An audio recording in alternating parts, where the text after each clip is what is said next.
हरे कृष्णा, राधे राधे जी सबको। माघ मास के शुक्ल पक्ष की एकादशी को जया एकादशी कहते हैं। जया एकादशी करने से व्यक्ति प्रेत योनि में नहीं जाता। तो आइए श्रवण करते हैं माघ मास के शुक्ल पक्ष की जया एकादशी व्रत कथा।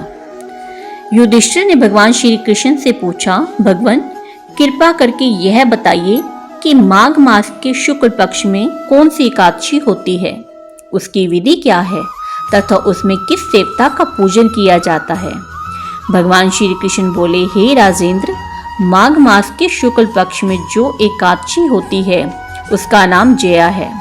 वह सब पापों को हरने वाली उत्तम तिथि है। पवित्र होने के साथ ही पापों का नाश करने वाली तथा मनुष्यों को मोक्ष प्रदान करने वाली है। इतना ही नहीं, वह ब्रह्म हत्या जैसे पाप का भी विनाश करने वाली है। इसका व्रत करने पर मनुष्य को कभी प्रेत योनि में नहीं जाना पड़ता। इसलिए हे राजन, प्रयत्न पूर्वक जया नाम की एकादशी का व्रत करना चाहिए।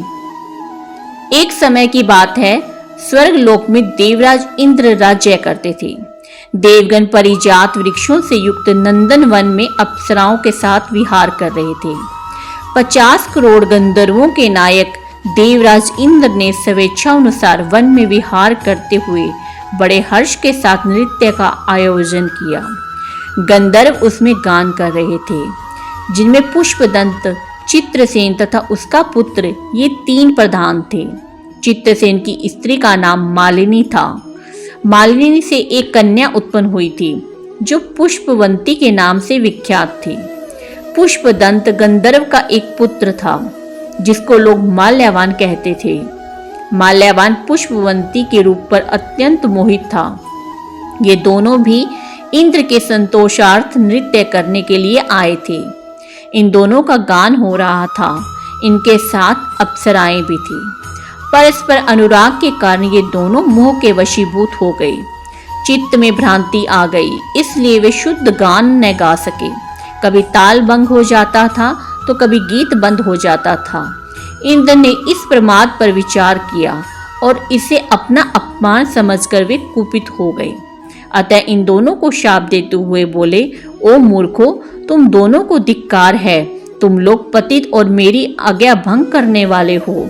अतः पति पत्नी के रूप में रहते हुए पिशाच हो जाओ। इंद्र के इस प्रकार शाप देने पर दोनों के मन में बड़ा दुख हुआ। वे हिमालय पर्वत पर चले गए और पिशाच योनि को पाकर भयंकर दुख भोगने लगे।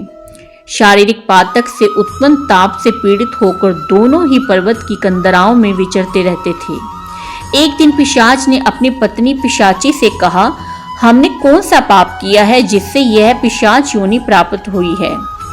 नरक का कष्ट अत्यंत भयंकर है तथा पिशाच योनि भी बहुत दुख देने वाली है। अतः पूर्ण प्रयत्न करके पाप से बचना चाहिए। इस प्रकार चिंता मग्न होकर वे दोनों दुख के कारण सूखते जा रहे थे। देव योग से उन्हें माघ मास के शुक्ल पक्ष की एकादशी की तिथि प्राप्त हो गई। जया नाम से विख्यात वह तिथि सब तिथियों में उत्तम मानी गई है।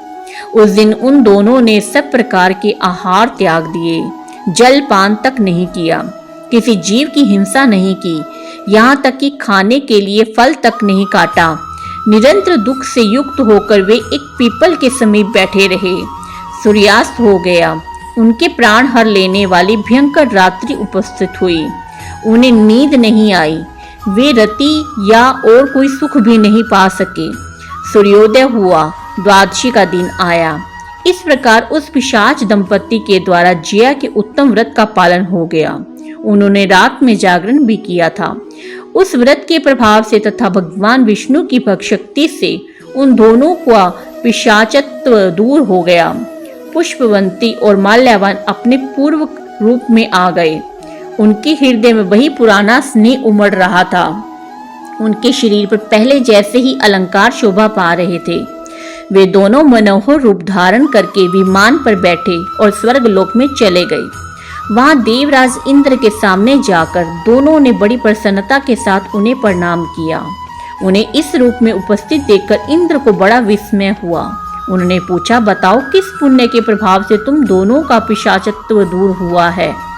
तो मेरे श्राप को प्राप्त हो चुके थे, फिर किस देवता ने तुम्हें उससे छुटकारा दिलाया है?